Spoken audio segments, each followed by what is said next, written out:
এখানে তো কয়েকটা পয়েন্টে কাজ হচ্ছে, পয়েন্টে দিয়ে আপনি লিখে দেন এক সপ্তাহের মধ্যে। সুন্দর সেটা ঘোষণাটা দিয়ে দেওয়া আসে। হ্যাঁ, না ঠিক আছে। এক সপ্তাহের মধ্যে কাজ শুরু করে দিয়ে আসিচ্ছে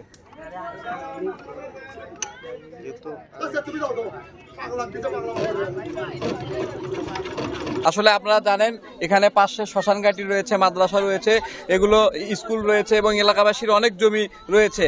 এগুলো প্রায় অনেকাংশে নদী গর্ভে বিলীন হয়ে গেছে। তারই ধারাবাহিকতায় যাতে আগামী দিনে এই নদী ভাঙ্গন যাতে আর না হয় সেই লক্ষ্যে এলাকাবাসী আজকের এই মানববন্ধনের যে আয়োজন করেছে, এই মানববন্ধনের সঙ্গে আমরা এখানকার সাবমারা ইউনিয়ন বিএনপি সহ আমরা একাত্মতা ঘোষণা করেছি। আমি আপনাদের মাধ্যম দিয়ে বলতে চাই যে আমাদের এমপি মহোদয় এখানে সরজমিনে এই স্পটেও সে এসে পরিদর্শন করেছে, বিভিন্ন স্পট সে পরিদর্শন করেছে। সেই ধারাবাহিকতায় সাবমারা ইউনিয়নের 5টি পয়েন্টের মধ্যে 3টি পয়েন্টে অলরেডি জিও ব্যাগ পড়ছে। যেহেতু এখানে দ্রুত নদী ভাঙ্গন রোধ করতে হবে, এই দ্রুত নদী ভাঙ্গন রোধ করার ক্ষেত্রে আমরা অবশ্যই দাবি জানাবো এই চক্রহিমাপুর এই বাঁধটা যাতে সিসি ব্লক দ্বারা বাধা হয়, কিন্তু যেহেতু দ্রুত কাজ করতে হবে সেই লক্ষ্যে যদি সিসি ব্লক যদি এখন দ্রুত সম্ভব নাও হয়, এই নদীটা যাতে আর না ভাঙ্গন হয়, অতি দ্রুত যাতে জিও ব্যাগ দিয়ে এই ভাঙ্গনটা রোধ করা যায়। এই মানববন্ধনে আমি একাত্মতা ঘোষণা করছি এবং তাদের দাবির প্রতি আমি একাত্মতা ঘোষণা করছি। অতি দ্রুত আমাদের এমপি মহোদয় সাহেব অত্যন্ত ভালো মানুষ, উনি সবসময় এলাকার খোঁজখবর রাখেন এবং দলীয় নেতাকর্মীদেরকে সবসময় কঠোর নির্দেশনা প্রদান করেছেন। 1 শতক জমিও বা একটি বাড়ি ঘরও যেন নদীগর্ভে বিলীন না হয়, সেদিকে দলীয় নেতাকর্মী সবসময় সজাগ দৃষ্টি রাখছে। আজকের এই চক্রহিমাপুর গ্রামবাসী যে মানববন্ধনের আয়োজন করেছেন, তাদের মানববন্ধন করার যৌক্তিকতা আছে। এখানে আপনারা সবাই অবগত আছেন, আমার পেছনে একটা শ্মশানঘাট, আমার ডান পাশে মাদ্রাসা এবং বাম পাশে আমাদের সরকারি প্রাথমিক বিদ্যালয়, আমার পেছনে সরকারি প্রায় 2-2.5 হাজার বসত বাড়ি। এনাদের গ্রামের পশ্চিম পাশে আপনারা সবাই অবগত আছেন 1840 একর খাত জমি এবং সরকারি ফার্ম। আমার পূর্ব পাশে করতোয়া নদী। এই বাড়িঘর রক্ষার্থে প্রয়োজনীয় ব্যবস্থা আমাদের সরকার বর্তমান জাতীয় সংসদ সদস্য জনাব শামীম কাসার লিঙ্গন সাহেব অত্যন্ত সহানুভূতিশীল। আমরা আপনাদের মাধ্যমে এবং আমাদের দলীয় ফোরামের মাধ্যমে আমাদের এমপি মহোদয়ের কাছে আমরা আজকেই যত দ্রুত সম্ভব আমরা ওনার কাছে এই চিত্র তুলে ধরব এবং গ্রামবাসীর এবং এলাকাবাসীর চাওয়া পাওয়া আমরা ওনাকে জানাবো।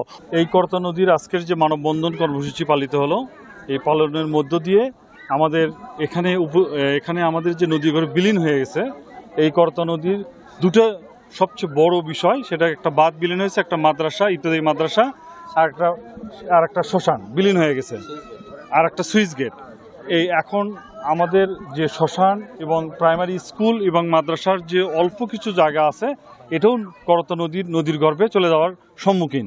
এই নদী ভাঙ্গন রোধক এবং এমপি সাহেব আমাদেরকে কথা দিয়েছিলেন, যে চক্রহিমাপুরবাসীকে কথা দিয়েছিলেন ওনার নির্বাচনের সময়, তো আমরা আমাদের কথা রেখেছি।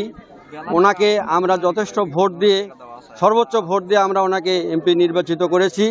তো আমি আমার এলাকাবাসীর পক্ষ থেকে আমার দাবি, অবশ্যই এই নদী ভাঙ্গন রোধে এমপি সাহেব প্রয়োজনীয় ব্যবস্থা গ্রহণ করবেন। আমি অত্যন্ত আশাবাদী। এই নদী দীর্ঘ 30-35 বছর হলো ভেঙে আসতেছে, তার কোনো প্রতিকার নেই। তো আমাদের মাননীয় সংসদ সদস্য উনি নির্বাচনী প্রতিশ্রুতি দিয়েছিলেন যে প্রথম কাজে উনি নদী শাসনের কাজ করবেন। তো আমি আপনাদের মাধ্যমে এই নদী শাসন যে কর্তৃপক্ষ আছেন, পানি উন্নয়ন বোর্ড, তারপরে উপজেলা নির্বাহী কর্মকর্তা মহোদয়, মাননীয় সংসদ সদস্য মহোদয়, আপনাদের মাধ্যমে তাদেরকে জানাতে চাই যে অতি দ্রুত যদি এই নদীর ব্যবস্থা না করা হয়, তাহলে এই রহিমাপুর গ্রামটা বিলীন হয়ে যাবে সাবমারা ইউনিয়ন থেকে। আর এখানে আরও বড় হুমকি যে আমাদের শ্মশান ঘাটিটা করা হয়েছে, শ্মশান ঘাটি হুমকির মুখে। পাশে আমাদের একটা মাদ্রাসা ছিল, সেটা সম্পূর্ণ বিলীন হয়ে গেছে। বাম পাশে আছে হচ্ছে সরকারি প্রাথমিক বিদ্যালয়। তারপরে আরও বড় হুমকি আমাদের পাশে হচ্ছে বিশ্ব রোড।